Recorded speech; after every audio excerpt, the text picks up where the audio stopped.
I'm Whitney, 29 years old, and last April, my mother tried to sell my wedding day to my cousin without bothering to ask me first. Picture this: 47 missed calls lighting up a phone screen at 3 o'clock in the morning, a 14-page spreadsheet totaling $83,247, and me standing barefoot on a beach in the Maldives in a white chiffon dress, salt air in my hair, my husband's hand in mine, while 200 guests back in Portland, Oregon, stared at an empty ballroom and wondered where the bride had gone. That all happened between March and June of last year, and I promise you, every dollar and every detail matters. Before I walk you through it, if this story hits home for you, take a second to hit like and subscribe, but only if you genuinely want to. And while you're at it, drop a comment telling me where you're watching from and what time it is where you are. I'd love to know. Now let me take you back to March, the day I first realized my family had never actually seen me. My name is Whitney Collier, and for 7 years I was the most reliable piece of financial infrastructure my family ever owned. I need to give you the picture. My mother, Diane Collier, 56, worked as an administrative manager at a public high school in Portland. Solid job, about $54,000 a year. Her older sister, my Aunt Lorraine Holloway, 61, had always been the matriarch of the extended family. Whatever Lorraine decided, Diane followed, and whatever Diane needed, she came to me. It started small. In 2017, the year I landed my first real position as a financial analyst at Harrove and Ellis Consulting, Mom called about a leaky roof, $400. Then it was $600 for an insurance gap. Then $8,500 for a down payment on my cousin Megan's car. She needs it for work, Whitney. You know how it is. Then $12,000 to remodel Mom's basement. Then $7,200 for my younger brother Tyler's certification program. He was 20 at the time. And Mom swore the community college wouldn't hold his spot without a deposit by Friday. Every single time I hesitated, the playbook ran like clockwork. Phase 1. Tears. You're the oldest. I have no one else to lean on. Phase 2. The cold shoulder. Radio silence for days, sometimes a full week. Phase 3. The conference call. Lorraine would dial in with that low, disappointed voice. "Whitney, sweetheart, your mother is heartbroken. Is money really more important than family?" 3 phases, 100% success rate, 7 years running. Somewhere around January 2019, I started logging every transfer, every Venmo, every check in a private Excel spreadsheet. Habit of the job, I told myself. I'm an analyst. I track numbers. It wasn't revenge. It wasn't even a plan. It was the only place where the truth existed exactly as it happened, down to the penny. I had no idea that spreadsheet would eventually blow my family apart. If I was the family's silent ATM, my cousin Megan Holloway was its golden trophy. Megan was 28, a year younger than me, Aunt Lorraine's only daughter. She worked freelance marketing gigs, income unpredictable, maybe $35,000 a year on a good year. But you'd never guess that from her Instagram. 12,000 followers, curated brunches, boutique hotel lobbies, outfit of the day posts with captions like, "Living my best life." She looked like a woman pulling in 6 figures, and our family treated her like one. At every holiday dinner, every birthday gathering, Megan was the sun. Mom would nudge me under the table. "See how Megan works a room? You should try that sometime." Aunt Lorraine once said, in front of 8 relatives, "Megan has real style. Not everyone does, and that's fine." She looked directly at me when she said, "Not everyone." Here's the moment that branded itself into my memory. Thanksgiving 2023. I paid for the entire event. Venue, rental, catering, decorations, $3,200. When Aunt Lorraine stood to give thanks, she smiled at my mother and said, "Diane, thank you for putting this beautiful evening together." Not a glance my way, not a syllable of my name. I sat there holding my fork and smiled because that was what I'd been trained to do. Nathan noticed. We'd been dating about a year by then, and on the drive home, he turned the radio down and said quietly, "Did you catch that?" "Nobody said thank you to you." I had caught it. I'd been catching it for years. I just hadn't admitted what it meant. There's one more thing about Megan you need to know, and I wouldn't learn this detail until later that winter. She was carrying $31,000 in credit card debt. Keep that number in your pocket. It'll explain everything that comes next. In October 2024, Nathan Brennan asked me to marry him. He did it at Peto Mansion, that gorgeous overlook above Portland where you can see the city, the river, Mount Hood if the sky is clear. He'd packed a thermos of my favorite Earl Grey, and when he knelt on the damp stone, he didn't give a speech. He just said, "Whitney, you're the first person who doesn't need a reason to be loved. Will you let me prove that every day?" I said yes before he finished the sentence. Nathan was 31, a software engineer at a fintech company downtown, pulling in about $118,000 a year, steady, practical, protective without being pushy. He was the first person from outside the caller orbit, and because of that, he could see the pattern I'd been too deep inside to recognize. We chose Ridgewood Estate, an elegant venue just outside Portland, capacity 200 ivy-covered stone walls, exactly the kind of place I'd scrolled past for years, thinking that's for other people. The full package came to $28,000. We signed the contract in November 2024, put down a 50% deposit of $14,000, and the coordinator, Jill Piton, meticulous, mid-40s, the kind of woman who triple-checks seating charts, walked us through every clause. I remember her tapping section 7.2 with her pen. If you cancel at least 8 weeks before the event date, we refund 80% of the deposit. I nodded politely. Why would I ever need that? This venue was the first significant amount of money I had ever spent on myself without asking anyone's permission. When I told Mom, she said, "Oh, congrats." Aunt Lorraine's first question was, "How many people does it hold?" Megan commented on my Instagram announcement. One word, cute. One word, after everything I'd paid for, one word. March 12th changed everything. Nathan and I had set up a shared email for wedding planning, one inbox for vendor quotes, RSVPs, fabric swatches, all of it. That Wednesday evening, Nathan was scrolling through confirmations from the florist when he stopped mid-scroll and said, "Whitney, come look at this." It was a forwarded message from Jill Piton. Her tone was polite but careful. "Hi, Whitney. I received an email from someone claiming to represent your family requesting a second reception be added to your date. I wanted to confirm with you before making any changes. Please see the forwarded message below." Below Jill's note was the original email from my mother.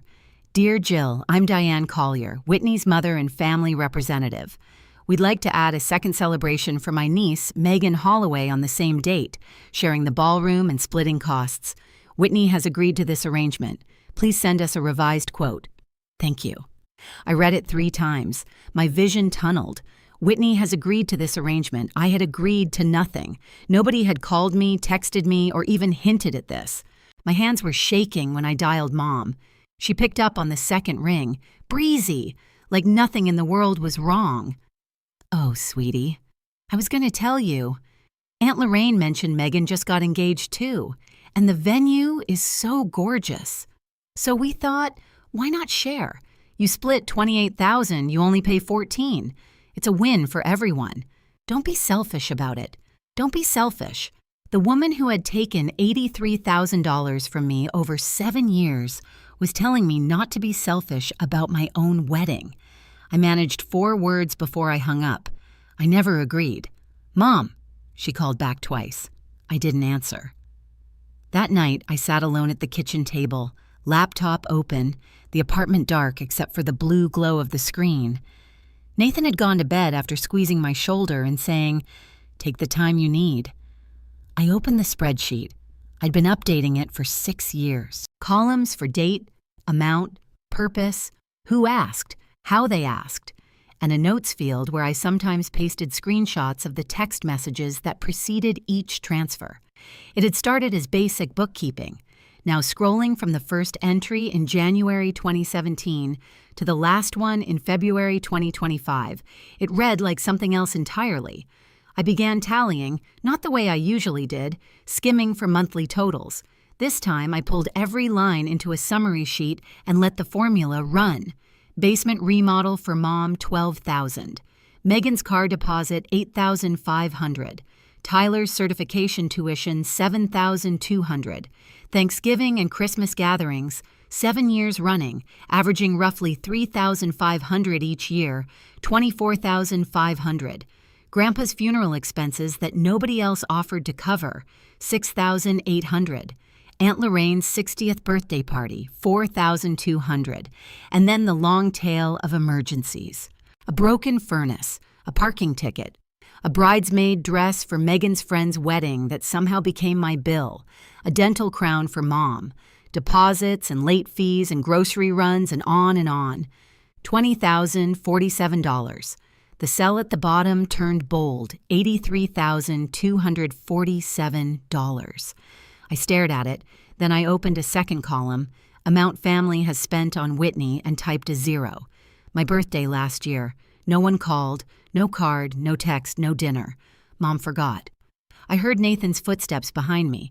He sat down, looked at the screen, and didn't say anything for a long time. Then quietly, "What do you want to do?" I didn't answer him. "Not yet." The next morning, March 13th, I called Rosa Delgado. Rosa and I went back to undergrad. She was 33 now, a family law attorney with a small firm in Southeast Portland, the kind of friend who would pick up on the first ring at 7 a.m. and not ask why. I told her everything, the venue, the email, the 7 years, the number. She was quiet for about 10 seconds. Then she said, "Whitney, your mother impersonated your consent in writing to a third-party vendor. If Jill had acted on that email, you could have been on the hook for contract modifications you never authorized. That's not a family disagreement. That's misrepresentation of consent." The word misrepresentation landed in my chest like a brick. I'd spent my whole life calling it helping out. Rosa was calling it what it was. "Save everything," she said. "The forwarded email, the original Jill's message. Screenshot your call log with your mother and Whitney. Whatever you decide for you, not for Diane." I hung up and made 3 calls in 40 minutes. First, Jill Piton. I confirmed the contract was untouched. Diane's email had triggered no changes because Jill, bless her professional instincts, had checked with me first. Then, I told Jill I needed to invoke Section 7.2, cancellation before 8 weeks. The wedding date was June 14th. We were 13 weeks out, well within the window. Jill processed the request that afternoon. 80% of $14,111,200 back in our account within 10 business days. Second, a resort in the Maldives I'd bookmarked months ago on a daydream scroll. Seaside Haven 2 Urson Beach ceremony package. Photographer private villa. 3 nights total, $9,800. Third, Nathan. He answered, and before I could explain, he said, "Tell me when we leave." We booked flights for June 12th, Portland to Dubai to Malay. I told no one. 5 days later, on March 18th, I learned just how far ahead of me they'd been. A college friend tagged me in an Instagram story with a heart eyes emoji and the words, "OMG double wedding." I tapped through, confused, and there it was, Megan's story. A photo of a cream-colored invitation with gold foil lettering, Whitney and Nathan/Megan and Derek. June 14th, Ridgewood Estate, a double celebration of love. Megan's caption, 2 brides, 1 magical night. I zoomed in. The fonts were elegant. The layout was professional. These weren't mock-ups. These were printed invitations, the kind you order in bulk. And according to the comments rolling in under Megan's grid post, 150 of them had already been mailed to friends, to extended family, to my co-workers at Harrove and Ellis, to my boss. 150 people now believed I was happily sharing my wedding day with my cousin. 150 people had held that card in their hands and thought, "How nice, a double celebration." I called Nathan at his desk. He listened, then said, measured and calm, "They printed invitations before you said yes. That tells you everything you need to know about how they see you." He was right. In their version of reality, my agreement wasn't something they needed to obtain. It was something they assumed they already owned. I checked my records. The Ridgewood contract had been canceled on March 14th. Jill had sent a cancellation confirmation on the 15th to the email on file. Mine. The venue was gone. The catering tied to our booking was gone, but my family had no idea. They were building a party on a foundation that no longer existed. Rose's advice echoed. Not yet. Maldives, first truth after. So I kept my mouth shut, and the clock kept ticking. March 22nd, the dress fitting. Mom had arranged it. Her word, not mine. At a bridal boutique on Southwest Broadway. The kind of place with champagne flutes by the door and mirrors that run floor to ceiling. When I walked in, they were already there. Mom, Aunt Lorraine, Megan, and 2 other aunts whose names you don't need to remember. Everyone was smiling. Everyone had an opinion. Megan went first. 4 dresses. Each one drew gasps, applause. Phone cameras raised like she was walking a runway. Gorgeous, Aunt Lorraine said, dabbing her eye. Absolutely breathtaking. Megan spun in front of the mirror, and the room orbited her the way it always had. When my turn came, Mom said, "Just pick something simple, honey. You're not the flashy type anyway." I stepped onto the platform in a white A-line. Classic, clean, nothing wrong with it.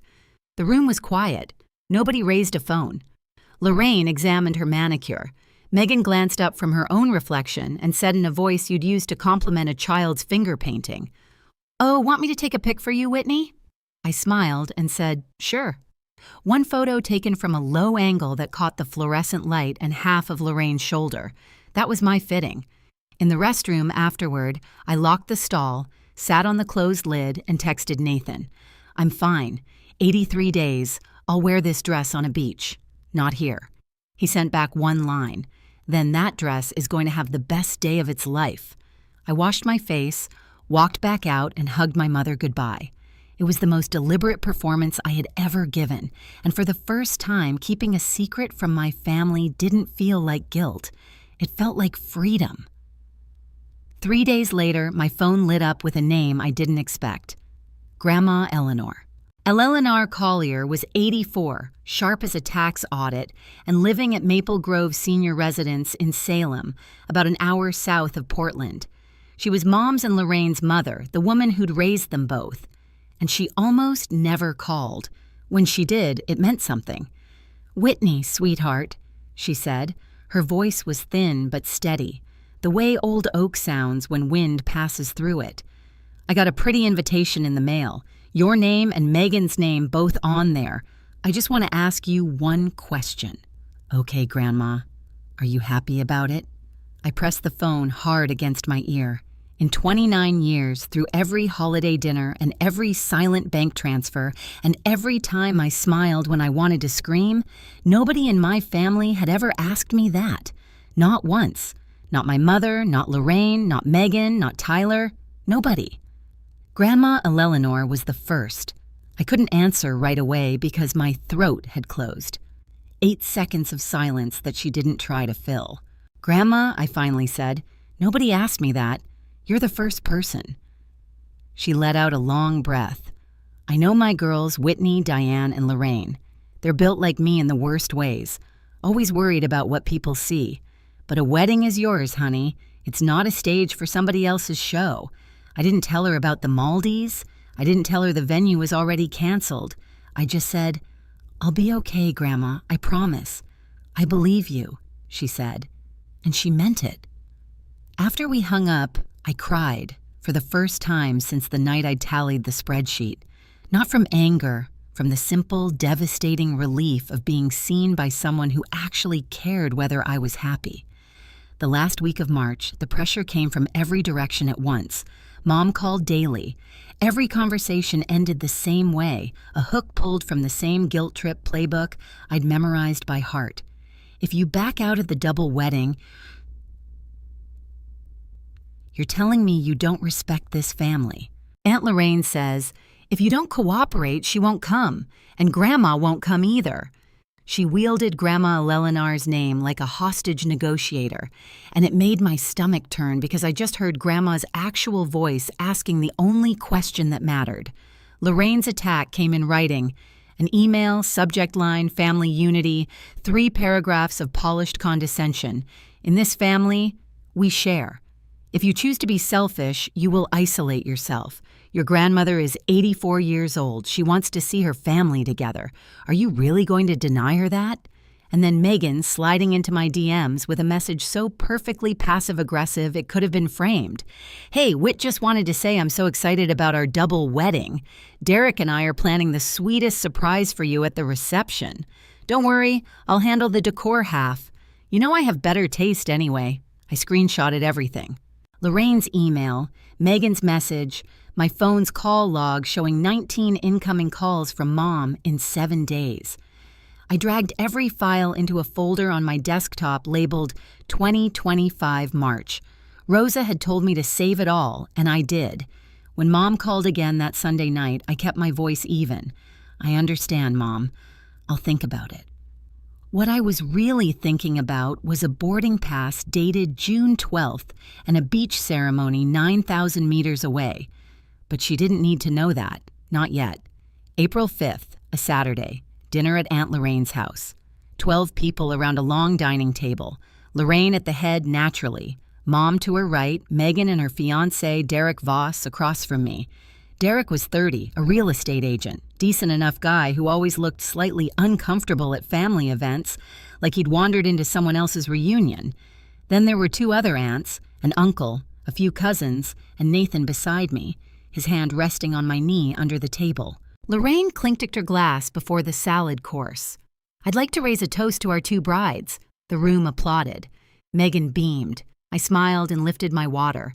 Mom leaned across the table. Whitney, do you want to say something? 12 pairs of eyes turned to me. I let one beat pass. Then I'm just really grateful to everyone here. True, diplomatic, committed to nothing. Megan wasn't done. She pulled out her iPad and propped it against the centerpiece. I put together a mood board. Tell me what you guys think. She swiped through. White roses with gold accents, a massive floral arch, a custom photo booth, and there centered on every frame, Megan and Derek in elegant script. Nathan's and my names appeared once in the bottom right corner of a seating chart mock-up. 2 font sizes smaller. Nobody mentioned the difference. Maybe nobody noticed. Nathan noticed. I felt his knee press against mine once firmly. On the drive home, he was quiet until we hit the freeway. Then he said, "Your name was 3 font sizes smaller than Megan's." I know. So you know you're making the right call. I stared out the windshield at the rain and didn't answer because I didn't need to. 2 months and 9 days. That was all I had to survive. April and May disappeared in a double life I never imagined I'd be living. On the surface, I attended 2 more family planning calls, nodded through a group text about table linens, and even approved a sample menu that Megan forwarded with a smiley face. Every interaction was theater, and I played my part with the calm precision of someone defusing a bomb by pretending it's a birthday present. Behind the curtain, Nathan and I built the real wedding piece by piece. Our flights were locked. Portland to Dubai, Dubai to Malé, June 12th. Seaside Haven Resort confirmed the 2-person ceremony package. Beachfront at sunset. A local officiant, a photographer named Amir, who sent sample galleries that made my chest ache with how simple and beautiful it all looked. $9,800 total for 3 nights in an overwater villa, the ceremony, and a private dinner on the sand afterward. The refund from Ridgewood Estate, $11,200, had landed in our joint account on March 28th, exactly on schedule. Jill Peaton's confirmation email sat in a folder I checked twice a week just to make sure it was still real. I quietly messaged about 15 close friends, not family, and told them the wedding plans had shifted and I'd share details soon. No one pushed. Real friends don't. I ordered a second wedding dress online, not the AA from the boutique. That one was too tangled with Lorraine's smirk and Megan's condescending offer to take a photo. This one was chiffon, floor-length $380, designed for bare feet and warm wind. And then there was the spreadsheet. Rosa reviewed every page, cross-referencing bank statements I'd pulled. 14 pages, airtight. She converted it to PDF and said, "You don't have to send this to anyone, but if you ever choose to, it's ready." If that word carried a lot of weight. June 14th, 4 o'clock in the afternoon. Ridgewood Estate, Portland, Oregon. I wasn't there, but I can tell you exactly what happened because Nathan's friend Marcus was on the guest list. He'd received one of the 150 invitations, and he sat in his car across the parking lot and told us everything later, down to the minute. Guests began arriving at 3:45. Women in pastels, men in summer suits, the lawn freshly mowed, the Oregon sun actually cooperating for once. Aunt Lorraine swept in wearing a teal Mother of the Bride ensemble like she owned the property. Mom wore lavender. Megan was somewhere inside, reportedly in a $4,200 dress that Lorraine had quietly put on a credit card. By 4:15, people started checking their phones. The ballroom doors were closed. No coordinator at the entrance. No welcome table. By 4:20, Mom called me. Voicemail. She called again. Nathan's phone. Voicemail. 3 more attempts in 10 minutes. At 4:45, Jill Piton walked out to the garden where guests were milling in confusion. She approached my mother directly and spoke in the measured tone of someone who had rehearsed professionalism for decades. Mrs. Collier, I need to inform you that the contract with Whitney Collier and Nathan Brennan was canceled on March 14th, per Clause 7.2. We have no active booking under their names. The venue has been rebooked for a corporate event beginning at 7 p.m. Mom's face went white. Canceled? I didn't know about any cancellation. A confirmation was emailed to the address on file on March 15th. Jill said, "You may want to check your spam folder." By 5 o'clock, 200 guests stood on a manicured lawn with no ceremony, no catering, no music, and no bride. Megan was inside in her dress, mascara streaking, Derrieric rubbing his forehead beside her, and the venue had given them 90 minutes to leave. Here's what I need you to understand about time zones. The Maldives is 9 hours ahead of Portland, so while 200 guests were pulling into the Ridgewood parking lot at 4:00 p.m. Pacific, it was already 1 o'clock in the morning on June 15th where I was, and our wedding had happened 11 hours earlier. Let me take you there. 5:30 p.m., Maldives time, June 14th. The sun was low and copper-colored, throwing light across water so blue it didn't look real. I stood barefoot on white sand in the chiffon dress, the $380 one, and my toes sank with each small shift of weight. Nathan faced me in a white linen shirt and khaki pants, sleeves rolled to the elbow, no tie, no pretense. There were exactly 4 people present. Us, the officiant, a soft-spoken Maldivian man named Ismail, who'd performed over 300 beach ceremonies, and the photographer Amir, crouching low to catch the light. Nathan's vows were short, and they wrecked me. You are not anyone's ATM. You don't need permission to be happy. From today, I'm your family, and our family will never run on guilt. Mine were shorter. I spent my whole life waiting for someone to ask what I wanted instead of telling me what I owed. You were the first person who asked. You're my home. After the ceremony, we ate dinner on the sand, grilled fish, coconut rice, a bottle of sparkling water because neither of us needed champagne to feel drunk on what we'd done. At 7:00 p.m. Maldives time, 10 a.m. in Portland, I posted one photo to Facebook and Instagram. 2 people on a beach, golden light, no shoes. The caption, June 14th, 2025. Just us, just enough. No tags, no explanation. 6 hours before the chaos at Ridgewood even began. Now, before I continue, if you've made it this far and you're feeling any of this in your chest, I want you to know you're not alone. Thousands of people have sat where I sat, tallying up what they've given versus what they've received, wondering if they're allowed to say enough. If this story is speaking to you, do me a favor, drop a comment, share it with someone who needs to hear it, and make sure you're subscribed so you don't miss what happens next. Because what happened next? It made everything before look like the opening act. All right, back to June 14th, 9:00 p.m. Maldives time. I turned my phone off for the ceremony and kept it off through dinner. Nathan and I sat on the villa deck watching the dark ocean breathe. And for 3 perfect hours, the world was exactly as small as we needed it to be. At 9 p.m. Maldives time, noon in Portland, I powered the phone back on.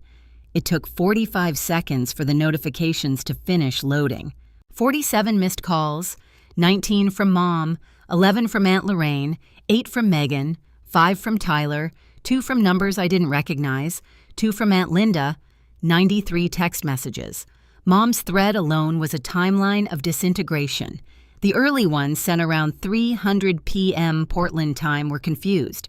Where are you? Everyone's waiting. By 4:30, they'd turned desperate. Whitney Collier, call me back right now. By 5, after Jill's announcement, they went nuclear. You canceled the venue. Have you lost your mind? And then the final message sent at 5:47 p.m. 8 words that I read twice and will remember forever. You are no longer my daughter. We're done. Lorraine's thread was shorter and colder. You have destroyed Megan's most important day. There will be consequences. Megan, how could you do this to me? I'm standing in my wedding dress in an empty room. You ruined my life. Nathan read them over my shoulder. His jaw was tight, but his voice was steady. You don't have to answer tonight. Morning. I set the phone face down on the nightstand. The screen glowed through the wood for a few seconds, then went dark. I looked out at the ocean. And I want to be honest with you. I didn't feel guilty. I didn't feel triumphant either. I felt something I hadn't experienced in years, maybe ever. Light, like something enormous had been lifted off my back. The phone rang at 3:12 a.m. I'd been drifting in and out of sleep, the kind of half-consciousness where your body rests, but your mind replays the day on a loop. Nathan was out cold beside me, breathing slow and even. The screen lit up with Mom, and I watched it pulse 4 times before I picked up. She didn't start with hello. Do you have any idea? Any idea what I went through today? 200 people, Whitney. 200 people staring at me like I'm a fraud. I wanted to disappear into the floor. Her voice was raw, ragged, the sound of a woman who'd been yelling for hours and was now running on fumes. I sat up in bed. I could hear the ocean outside the villa. Mom, I never agreed to share the venue. Oh, don't start. You sent an email to our coordinator pretending I'd given consent. You printed 150 invitations with my name on them without calling me once. You turned my wedding into Megan's stage. That's because you're selfish. Family shares. You make good money. What does it cost you to help? You want to know what it's cost me, Mom? $83,247. That's what I've given this family in 7 years. Would you like me to go line by line? Silence. 8 full seconds, I counted. Don't you dare throw money in my face, she said. But the volume had dropped. She wasn't yelling anymore. I'm not throwing anything. I'm reading a spreadsheet I've kept since 2019. Every dollar, every transfer, every text message where you asked. She hung up. I set the phone down, pressed my palms against my eyes, and breathed. Nathan's hand found mine in the dark. He didn't say a word. He didn't need to. I had said the number out loud for the first time, and she had no answer for it. The next morning, June 15th, 5 p.m., Maldives time, 8 a.m. in Portland, I opened my laptop on the villa desk, the Indian Ocean flat and turquoise behind the screen, and navigated to the Call Your Family group chat on Facebook Messenger. 24 members, every aunt, uncle, and cousin old enough to have an account. I typed slowly, editing twice before I hit send. I know everyone is angry, I understand. But before anyone judges what I did, I'm asking you to read the attached file. It's a record of every dollar I've spent on this family from 2017 to 2025. Every transfer, every receipt, every screenshot of a text asking for money. The total is $83,247. The amount this family has spent on me in the same period, $0. I'm not sending this to hurt anyone. I'm sending it because the truth deserves to exist somewhere other than my private hard drive. I attached the PDF, 14 pages. Rosa had reviewed it line by line against my bank statements before I left Portland. Page 1 was the summary, year-by-year totals, and a grand total in bold. Pages 2 through 13 broke it down. Date amount, purpose, who requested it, and a thumbnail of the evidence, a bank transfer confirmation, a Venmo screenshot, a text message. Page 14 was a single table with 3 rows. Money. Whitney spent on family $83,247. Money family spent on Whitney, $0. Number of times family said thank you, 0. I pressed send and closed the laptop for 4 hours. Nobody responded. I watched the read receipts tick upward, 5, 9, 14, 21. But the chat stayed silent. 21 people reading. Not a single word typed. At noon Portland time, Aunt Linda broke the silence. "Oh my God, I had no idea." 12:15. Uncle Greg Whitney, "I'm sorry, this is not okay." 12:30. "Mom, you're airing family business in front of everyone. I will never forgive you for this." 12:32. "Lorraine, disgusting. You reduced everything to dollars and cents."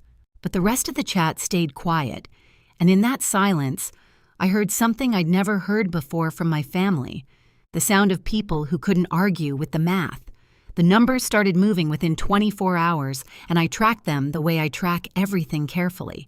By the evening of June 16th, 8 of the 24 members had left the family group chat. Aunt Linda and Uncle Greg were among the first. 3 cousins I barely spoke to followed. Then 2 of Lorraine's bridge friends who'd been added years ago and probably wanted no part of the fallout. The chat that once pinged with holiday planning and birthday reminders was hemorrhaging members like a lifeboat with too many holes. Megan scrubbed her Instagram. The double wedding story vanished. The grid post with the gold foil invitation gone. But the internet has a longer memory than Megan planned for. Screenshots had already been shared in comment threads. Her follower count dropped from 12,000 to 11,400 in 48 hours. People were asking questions she couldn't answer. Then came the call I didn't expect. Nathan's phone buzzed on the second night. Derek Voss. "Man," Derek said, and I could hear it in his voice. The queasy realization of someone discovering the ground beneath him isn't solid. I didn't know the full picture. Megan told me Whitney was totally on board with everything. I feel sick. Nathan kept it clean. "I appreciate you reaching out, Derek. This isn't about you." Meanwhile, Mom posted a public status on Facebook.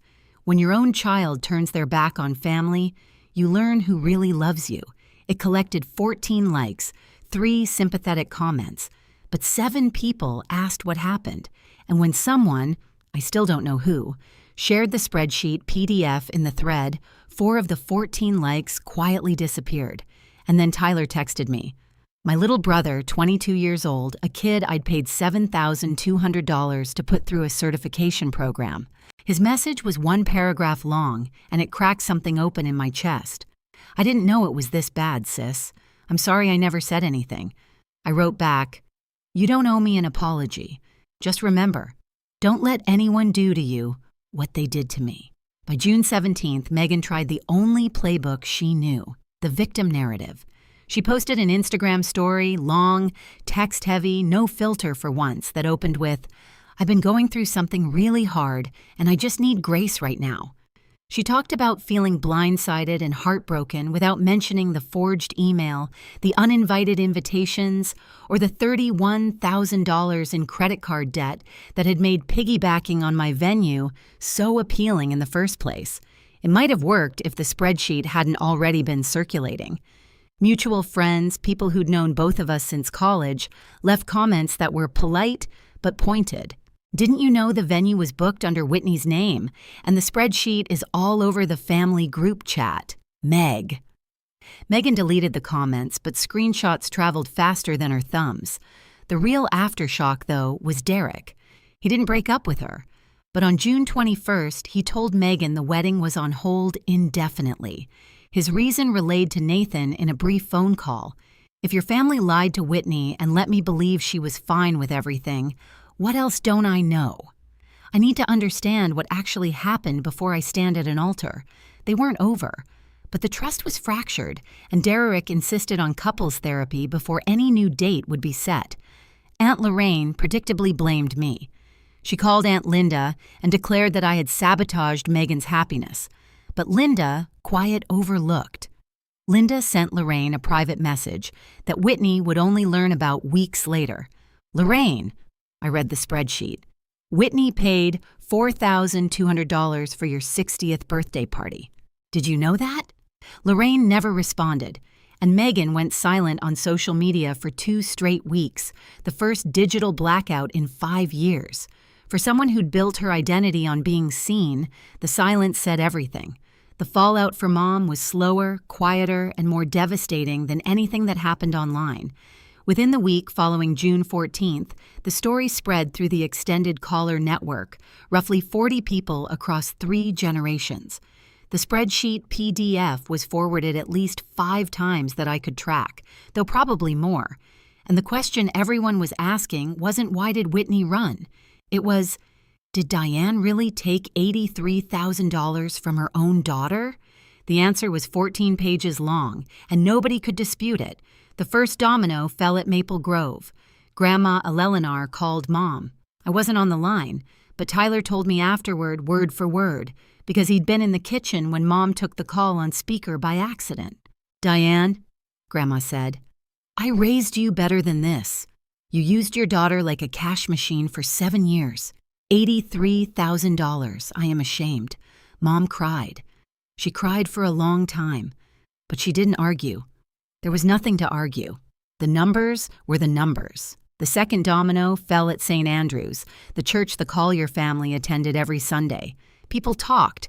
Of course they talked. After 2 Sundays of being approached with careful questions and poorly hidden pity, Mom stopped lingering after service and started leaving through the side door. Then the third, and maybe the cruelest, Aunt Linda, quietly volunteered to host Thanksgiving that year. I think it's better if I handle it this time, she said so gently it almost sounded like kindness.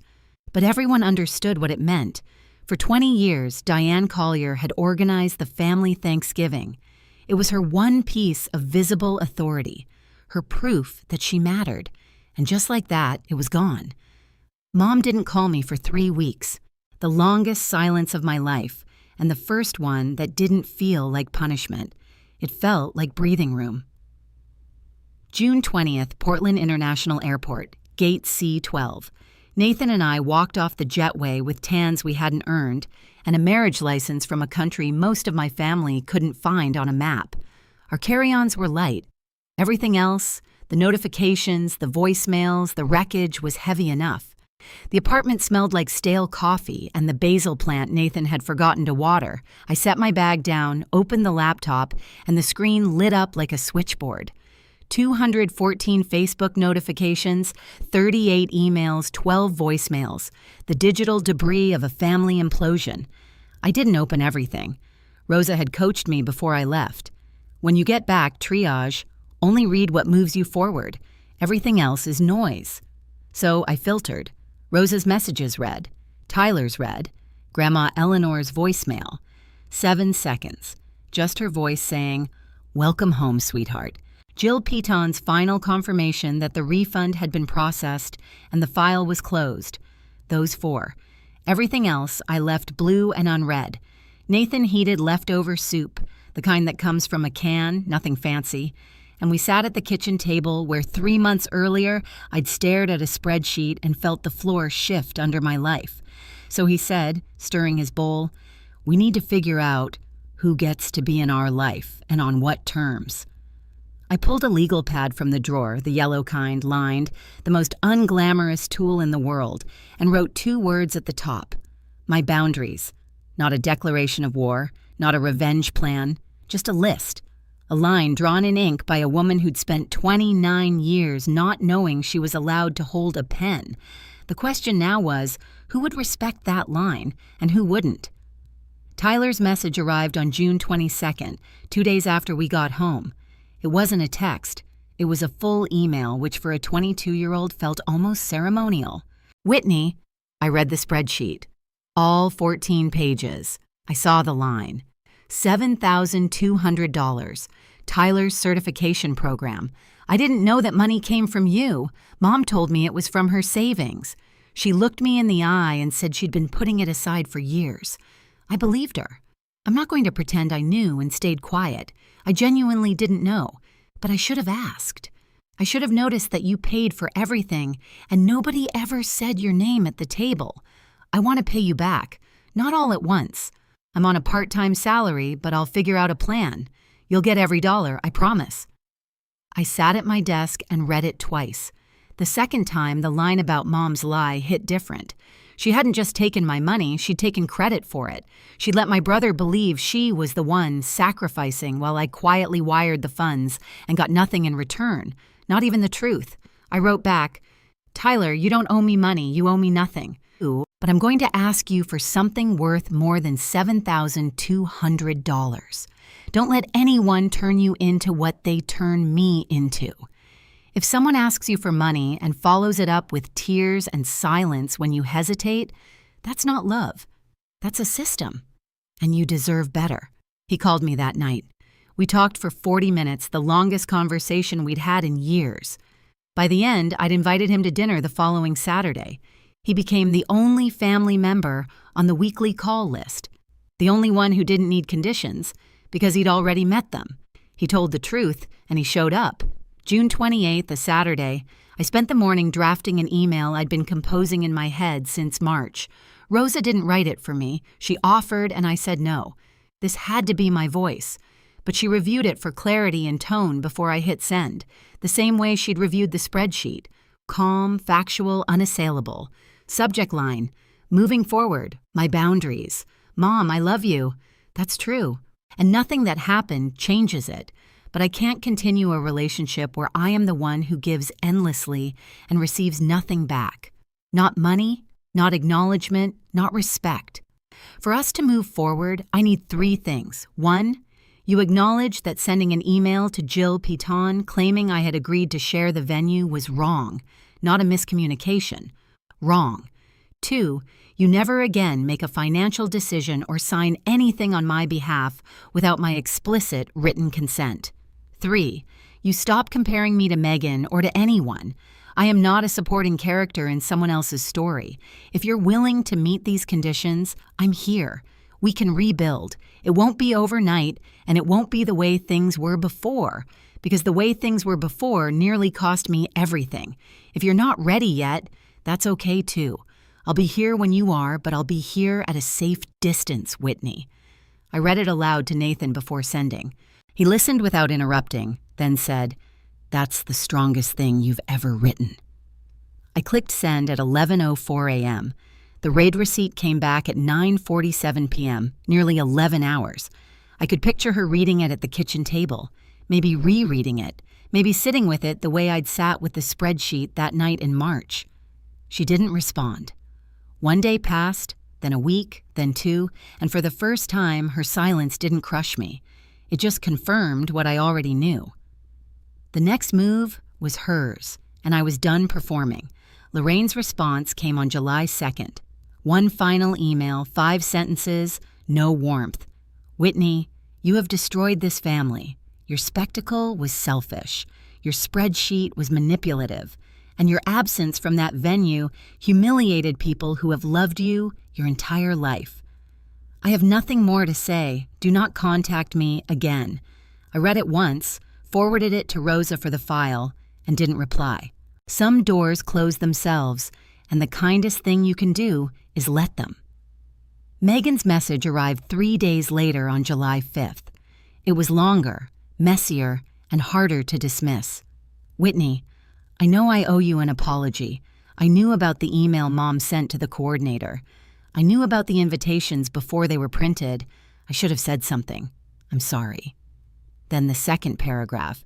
"But you could have just talked to us instead of disappearing. You could have told me to my face. That hurt. I sat with it for a day before responding.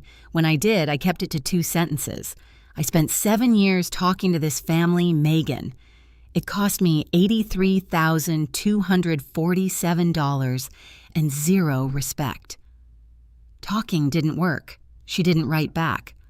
A week later, Derrick called Nathan one more time. His voice was different, tired but less rattled than before. "Megan and I started couples therapy," he said.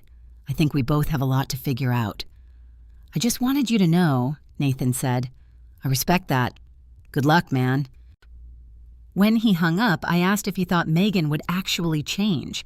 He shrugged. Maybe, maybe not. That's not your variable to solve. He was right. Lorraine would never see it. Megan might someday, and I was learning something.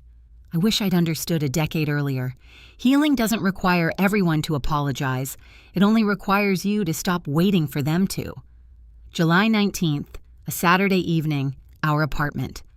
Nathan made pasta, garlic, olive oil, cherry tomatoes, the kind of meal that takes 20 minutes and fills the room with the smell of something honest. I tossed a salad.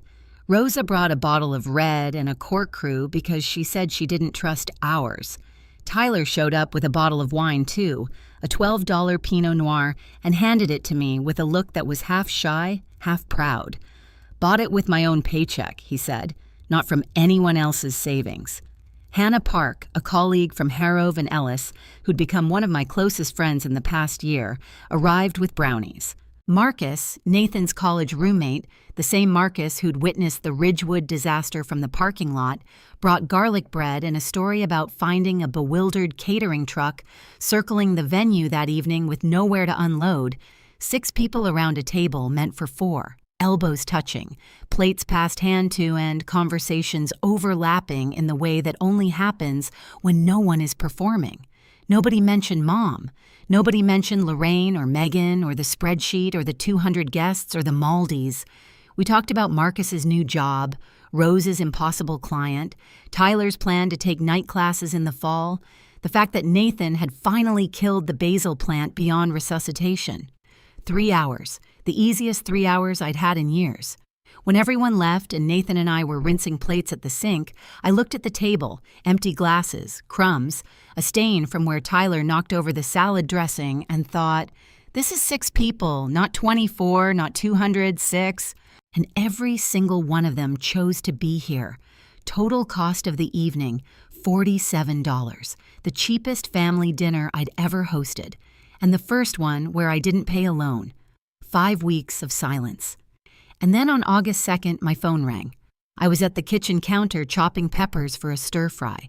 Nathan was on the couch reviewing code. The screen said, Mom, and I stared at it for 3 full rings before I answered.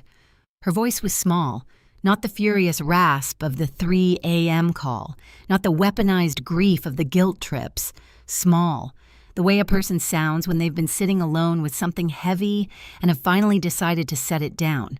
Whitney, I read your email. I've read it several times. Okay, Mom, I need you to know I don't want to lose you. A pause, a breath that shook. I'm not good at this. I know. Another pause. I could hear the clock in her kitchen, the one with the rooster face that had hung above the stove since I was 9, the email I sent to the coordinator. I shouldn't have done that. It was wrong. She said the word wrong like she was swallowing a stone. I convinced myself you'd come around, that you'd see it was for the best, but I should have asked you. I know that now. I leaned against the counter and closed my eyes. She hadn't addressed the comparisons. She hadn't acknowledged the invitations. She'd met one of 3 conditions partially with visible effort. Thank you, Mom. That matters. That's a start. Does that mean we can talk again? It means the door is open, but the conditions in my email still stand. All 3. And I won't remind you again. You already have them in writing. She was quiet for a moment. Then, okay. We talked for 4 more minutes about nothing. The weather, a neighbor's new dog, ordinary words stretched carefully over extraordinary damage. After I hung up, Nathan looked at me from the couch. How do you feel? She apologized for 1 thing out of 3. It's not enough, but it's the first time she's used the word wrong about her own behavior in my entire life. I set the knife down. I'll take the crack in the wall. I'm not knocking it down for her. By mid-August, 2 months after the Maldives, I sat down and did what I do best. I ran the numbers. Not on my family this time, on myself. Since June 14th, with no more emergency transfers, no catering bills for someone else's party, no mysterious deposits into relatives' accounts, my savings had increased by $4,800 in 8 weeks. That was more than I'd saved in any comparable stretch over the previous 7 years. The math was obscene in its clarity. The single biggest drain on my finances had never been rent or student loans or Portland's cost of living. It had been my family. The other metrics shifted too. Number of guilt trip phone calls received since the boundary email, 0. Number of stressful family dinners attended, 0. Number of evenings spent with people who actually wanted me at the table, 6. The pasta night, 2 weekend brunches with Rosa, a Friday movie marathon with Tyler at our apartment, and 2 date nights with Nathan where neither of us checked our phones. At work, something was changing that I could feel but couldn't name until my boss Margaret pulled me aside after a client presentation in early August. "Whitney, I've noticed a real shift in you these past couple of months. More confident, more decisive. Whatever's going on, keep it up." 2 weeks later, the promotion came through. Senior financial analyst. Salary $104,000, a $12,000 raise that felt like more than money. It felt like proof that when you stop pouring yourself into a hole, you start rising. Nathan and I sat down that weekend and set a new target, $60,000 for a down payment on our first house. At our current savings rate, free from the family tax, we'd hit it within 2 years. And then on August 15th, Tyler sent a Venmo notification, $200. The memo line read, "Installment 1 of 36, certification tuition. Thank you, sis." I stared at that memo line until the screen went blurry, and I didn't wipe my eyes because some tears you earn. On August 10th, I did something I hadn't done in years. I wrote a letter by hand, not an email, not a text. I sat at the kitchen table with a sheet of cream stationery Nathan had bought me as a just because gift. And I picked up a pen, a real one, blue ink, the kind that forces you to slow down and mean every word. "Dear Grandma, you were the first person who asked me if I was happy. I want you to know I am." My wedding had 2 people. No ballroom, no 200 chairs, no gold foil invitations, just a beach, a sunset, and a man who asks me every morning what I need instead of what I owe. I'm sorry you didn't get to be there, but I think you understand why it had to happen the way it did. You told me once that family is the person who asks if you're happy. You were right, and I need you to know by that definition, you are my family. You always have been. I'm enclosing a photo. It's me and Nathan on the beach. I'd love it if you kept it somewhere you can see it.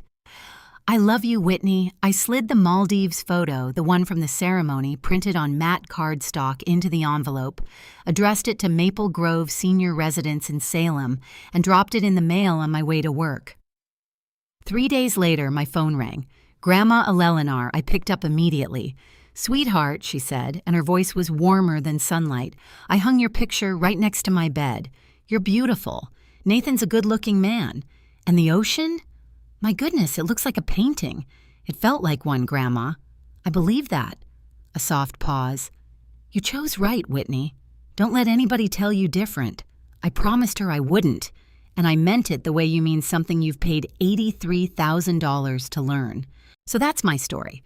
I know some of you are going to call it a revenge story. I understand why. A canceled venue, an empty ballroom, a spreadsheet heard around the family group chat. It has all the ingredients, but sitting here now, 8 months removed from that beach in the Maldives, I don't think revenge is the right word. Revenge is when you want someone to suffer. What I wanted was something quieter and harder than that. I wanted to stop disappearing. I wanted the truth on the table instead of locked in a private Excel file. I wanted my wedding day to belong to me.